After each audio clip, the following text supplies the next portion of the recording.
பிரைஸ்லாம் இந்த வருஷத்தில் நம்ம புதிய வருஷத்துக்குள்ளே கடந்து போகிறோம். 2025 நம்ம கடந்து வரோம். என்னென்னா, இந்த நாளில் நமக்கு ஒரு தீர்மானம் எடுக்கணும். இந்த வருஷத்தில் இந்த 2025 நம்ம என்னென்ன செய்ய போகிறோம், என்னென்ன காரியங்களை விடணும் அப்படின்னு நம்ம ஒரு தீர்மானம் எடுக்கணும். அந்த தீர்மானத்தில் கர்த்தருக்கு பிரியமான பிரயோஜனமற்ற காரியங்களை நம்ம முன்வரிச்சிட்டு, பிரயோஜனம் இல்லாத எல்லா காரியத்தையும் இந்த நாளில் நம்ம அதை தள்ளி வச்சுட்டு, தேவனுக்கு பிரியமான காரியத்தில், தேவனுக்கு பிரயோஜனப்படுகிற காரியத்தில் நம்ம இந்த வருஷத்தில் இறங்கி அதை கடைப்பிடிக்கணும். இந்த நாளில் ஒரு தீர்மானம், நமக்குள்ள ஒரு தீர்மானம், கர்த்தருக்கு பிரியமானதை மட்டும்தான் செய்யணும். நம்ம உதடுகள் சுத்தமாக இருக்கணும், நம்முடைய சிந்தைகள் சுத்தமாக இருக்கணும், ஆவிக்கு ஏற்றபடி நடந்துக்க கர்த்தர் நமக்கு உதவி செய்யணும். இந்த வருஷத்தில் அந்த ஒரு தீர்மானத்தை நம்ம எடுக்க போகிறோம். அப்போது என்னென்ன காரியத்தை தேவனுக்கு பிரியமில்லாத காரியம் அப்படின்னு நம்ம சொல்லும் பொழுது, தேவனுக்கு பிரியமில்லாத காரியம் என்னென்னா, கலாத்தியர் எழுதின சுவிசேஷம் 5ஆம் அதிகாரம், கலாத்தியர் எழுதினது 5ஆம் அதிகாரத்தில் 19 சொல்லுகிறது, மாம்சத்தின் கிரியைகள் வெளியரங்கமாக இருக்கின்றன, மாம்சத்தின் கிரியைகள் வெளியரங்கமாக இருக்கிறன, அவையான விபச்சாரம், வேசித்தனம், அசுத்தம், காம விவகாரம். இன்றைக்கி பார்த்தீங்கன்னா சிறு பிள்ளைகளுடைய வாழ்க்கையில் கூட இந்த கிரியைகள் அதிகமாக பிசாசு விதைச்சிருக்கிறான். அதாவது தொலைபேசி மூலியமாக இந்த காரியங்கள். அப்போ இது தேவனுக்கு பிரியமில்லாத காரியம். எனது விபச்சாரம், வேசித்தனம், அசுத்தம், காம விவகாரம், விக்கிரக ஆராதனை. முதலாவது விக்கிரக ஆராதனை.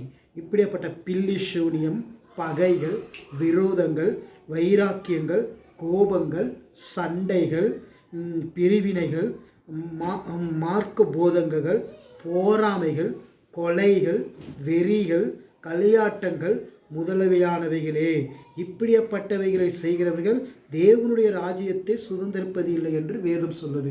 இந்த நாளில் இப்படிப்பட்ட காரியத்திற்கு நம்ம விலகி இருக்கணும். இந்த நாளில் இப்படிப்பட்ட அசுத்த கிரியைகளுக்கு முதலாவது அநேக காரியத்தில் ஒவ்வொரு சொந்த பந்தங்களுள்ள சகோதரிகளுக்குள்ள போராமையின் ஆவி கிரியை செய்ய ஆரம்பிச்சு விட்டது.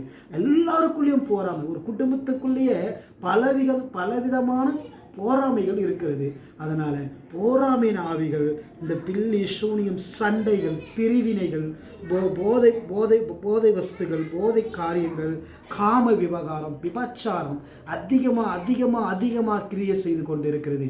இது எல்லாமே தேவனுக்கு பிரயோஜனமற்றது, நம்ம தேவனிடத்தில் சேர முடியாத ஒரு காரியம். அதனால தான் இப்படியாப்பட்ட காரியங்கள் அதிகமாக இருக்கிறது. தேவனுக்கு பிரியமான காரியத்தை பார்ப்போம். ஒரு நிமிஷம். ஆவியின் கனியோ அன்பு, சந்தோஷம், சமாதானம், நீடிய பொறுமை, தயவு, நற்குணம், விசுவாசம், சாந்தம், இச்சையடக்கம். இப்படியாப்பட்டவைகளுக்கு விரோதமான பிரமாணங்கள் ஒன்றுமில்லை. இதை கர்த்தர் விரும்புகிறார். ஒருவருக்கு ஒருவர் அன்பாக இருப்போம், ஒருவருக்கு ஒருவர் சந்தோஷமாக இருப்போம், நம்ம எப்பொழுதும் கர்த்தருக்குள்ள சமாதானமாக இருப்போம், நீடிய பொறுமை, எந்த ஒரு காரியத்திலும் கோபப்படாமல் பொறுமையாக இருப்போம், நற்குணமாக இருப்போம், தேவனுக்குள்ள எப்பொழுதும் விசுவாசமாக இருப்போம், சாந்த குணம் உள்ளவர்களாக இருப்போம், இச்சை அடக்கம் உள்ளவர்களாக இருக்கும். இப்படிப்பட்ட காரியங்களுக்கு நம் தேவனுக்கு பிரியமானவர்களாக இருப்போம். இந்த 2025 ஆண்டவர் சொல்லுகிறார், பகைகளை தள்ளி புதிய காரியங்கள், அன்பு, சமாதானத்தை நம்ம பெற்றுக்கொண்டு, ஆண்டவரே இந்த தேவன் வெறுக்கிறதை நம்ம ஒதுக்கி வைத்து நன்மையானவைகளை, தேவனுக்கு பிரயோஜனம் உள்ள காரியங்களை ஒரு தீர்மானத்தோடு எழுந்து பிரகாசிக்க செய்வோம். உங்கள் எல்லோருக்கும் இனிய புத்தாண்டு நல்வாழ்த்துக்கள். கர்த்தர் உங்களை ஆசீர்வதிப்பாராக. கர்த்தர் உங்களை இன்னும் மென்மேலாக ஆசீர்வதிப்பாராக. உங்களுக்கு ஆவிக்குரிய கனி வேணுமா, ஆவிக்கு புறம்பான கனி வேணுமா என்ற தீர்மானம் உங்கள் கையில் கொடுக்கப்பட்டிருக்கிறது. இந்த நாளிலே கர்த்தர் உங்களை ஆசீர்வதிப்பாராக, உன் குடும்பங்களை ஆசீர்வதிப்பாராக, உன் கையின் பிரயாசத்தை ஆசீர்வதிப்பாராக. நீடிய பொறுமையும் சமாதானமும் உன் குடும்பத்தில் நிலைத்திருப்பதாக. கர்த்தர் பெரிய காரியங்களை செய்வாராக. நீர் இந்த நாளிலே தீர்மானம் எடுப்பீர் என்றால் இந்த வருடம் முடிவதற்குள்ள கர்த்தர் உனக்கு பெரிய அற்புதத்தையும் பெரிய அதிசயத்தையும் செய்வாராக. தேவன் நான் விசுவாசத்தை சொல்றேன், தேவனுடைய நாமத்தில் சொல்றேன், இந்த தீர்மானத்திற்குள் நீ கீழ்ப்படிவார் என்றால் கர்த்தர் இந்த நாளிலே உனக்கு ஒரு சமாதானம் உண்டாகும். கர்த்தர் இந்த நாளிலே உன்மேல் அன்பு கூறுகிற கரங்கள் அதிகமாகும். உன்மேல் அன்பு செய்கிற பிள்ளைகள் அதிகமாவார்கள். நீ சபையில் ஒரு வளர்கிற பிள்ளையாய் இருப்பாய். கர்த்தர் உன்னை ஆசீர்வதிப்பார், எல்லாவற்றிலையும் ஆசீர்வதிப்பார்.